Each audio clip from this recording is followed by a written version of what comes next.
अशरफ चाचा बहुत बड़े ज़िम्मेदार होते हैं। उनका एक बेटा होता है सूरज।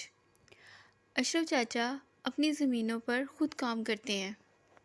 सूरज कुछ दिन अपने घर रहता है और कुछ दिन घर से बाहर। सूरज की माँ कहती है, सूरज जाओ अपने अब्बा को बुला कर लाओ, वो खाना खा लें। सूरज खेतों में अपने अब्बा के पास आता है और कहता है, अब्बा जी घर आकर खाना खा लें। सूरज के अब्बा कहते हैं, बेटा आज खेतों में बहुत काम है, मैं शाम तक घर लौट आऊँगा। सूरज कहता है, अब्बा मैंने भी कुछ दिनों के लिए शहर जाना है, अब शाम को जल्दी आ जाइएगा। फिर सूरज वहाँ से वापस चला जाता है। रास्ते में सूरज का दोस्त मिलता है। वो सूरज से कहता है, मुझे कुछ पैसे चाहिए। सूरज उसकी मदद कर देता है। सूरज बहुत अच्छा इंसान है, वो सबकी मदद करता है।